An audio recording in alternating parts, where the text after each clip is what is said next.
নমস্কার বন্ধুরা, আমার চ্যানেলে আপনাদের সবাইকে স্বাগত জানাই। এখন শীত পড়ে গেছে, শীতের মরশুমে হলে বিভিন্ন ধরনের খাবার খাওয়ার ইচ্ছে করে। এখন সকলের ঠান্ডা সর্দি কাশি হচ্ছে, সেই জন্য একটু মুখরোচক ঝাল ঝাল খাবার খেতে মন চায়। তো বন্ধুরা, আজকে আলু দিয়ে মুরগির একটা ঝাল ঝাল রান্না করবো। এই জন্য এখানে নিয়েছি 500 গ্রাম চিকেনটা খুব ভালো মতো করে ধুয়ে নিয়েছি। আর এখানে দুটো বড়ো সাইজের আলু ডুমো ডুমো করে কেটে নিয়েছি। আর মশলার মধ্যে এখন জিরে গুঁড়ো, ধনে গুঁড়ো, হলুদ গুঁড়ো আর লাল লঙ্কার গুঁড়ো সবগুলো ভিজিয়ে রেখেছি। আর এখানে আদা 1 গিট আর রসুন 1 ইঞ্চির মতো আদা আর 8-10টা কাঁচা লঙ্কা খুব ভালো মতো পেস্ট করে নিয়েছি। ছোটো ছোটো সাইজে 5টা পেঁয়াজ কুচিয়ে কেটে নিয়েছি, একটা টমেটো আর এখানে আছে ধনে পাতা। তো চলুন বন্ধুরা, রান্নাটা শুরু করি।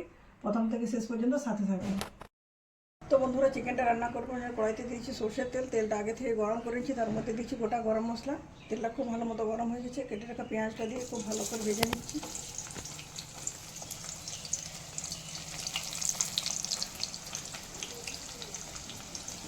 পেঁয়াজটা যাতে তাড়াতাড়ি ভাজা হয় সেজন্য সামান্য একটু লবণ দিয়ে দিচ্ছি। পেঁয়াজটা লাল লাল করে ভেজে নিচ্ছি।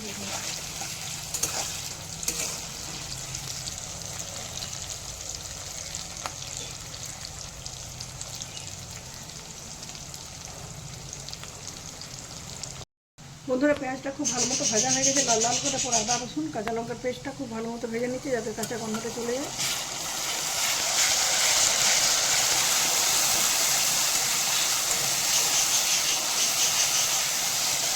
এরপর যে গুঁড়ো মশলাগুলো নিয়ে ভিজিয়ে রেখেছিলাম, তো ভিজিয়ে রাখা গুঁড়ো মশলাটা দিয়ে খুব ভালো মতো কষিয়ে নিচ্ছি। মশলাটা ততক্ষণ কষাবো যতক্ষণ না মশলা থেকে তেল ছাড়ে। তেলটাতে কেটে রাখা টমেটোটা অ্যাড করে দিচ্ছি।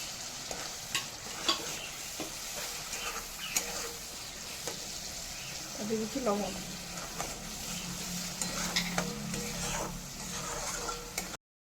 মশলাটা খুব ভালো মতো কষানো হয়ে গেছে। দেখুন মশলা থেকে তেল ছেড়ে দিয়েছে। এরপর চিকেনের টুকরো আর আলুগুলো দিয়ে দিচ্ছি। তারপর খুব ভালো মতো করে কষিয়ে নিচ্ছি।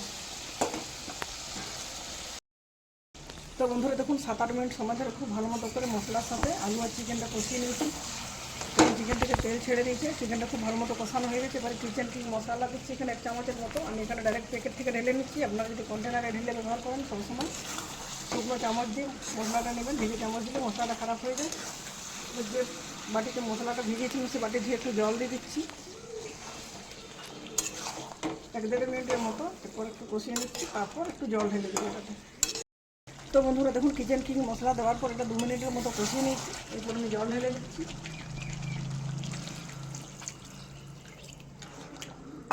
লবণটা পরে টেস্ট করে অ্যাড করবো। কিন্তু লবণটা আগে দিয়েছি, দেখে শুনে দিতে হবে। গ্যাসের ফ্লেমটা লো টু মিডিয়ামে রেখে 15 মিনিটের জন্য ছেড়ে দিচ্ছি। এটা রান্না হতে থাক, ফিরে আসছি 15 মিনিট পর।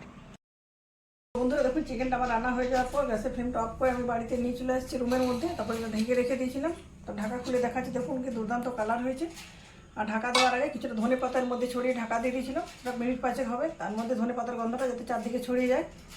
ধনে পাতার গন্ধটা চারদিকে ছড়িয়ে গেছে। চিকেন রান্নাটা দেখতেও দুর্দান্ত হয়েছে। দেখুন কি সুন্দর কালারটা হয়েছে। মনে হচ্ছে সবটা একসাথে শেষ করে নিই, কিন্তু সকলে ঠান্ডা সর্দি হয়েছে, এই জন্য আমি একটু ঝাল ঝাল করে বানিয়েছি। এটা ঝাল অনেকটাই বেশি, যেন খুব সহজে সবটা খেতে পারা যাবে না।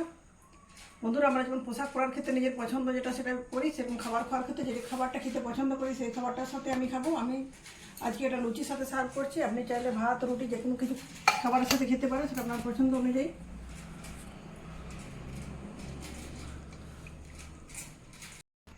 দেখুন বন্ধুরা, আমি চিকেন কারিটা গরম লুচির সাথে সার্ভ করছি। সাথে দিয়েছি একটু আলু আর বরবটি ভাজা। এটা দেখতে কতটা সুন্দর লাগছে, খেতে তাহলে কতটা সুন্দর হবে ভেবে দেখুন। এই প্রচণ্ড শীতের শুরুতে যখন সবারই ঠান্ডা সর্দি হয়, সে সময় এরকম একটা রান্না বানিয়ে খাবেন, আপনার সর্দি এক নিমেষে উধাও হয়ে যাবে। তো বন্ধুরা, আমার রেসিপিটি যদি ভালো লাগে অবশ্যই কমেন্ট করে জানাবেন। বাড়িতে একবার বানানোর অনুরোধ রইল। আর আমার ভিডিওটি যদি ভালো লাগে ভিডিওটিতে লাইক, শেয়ার এবং চ্যানেল সাবস্ক্রাইব করে আমার পাশে থাকবেন। আজকের মতো এ পর্যন্ত। পরের দিন ফিরে আসবো নতুন কোনো রেসিপির সাথে। ধন্যবাদ।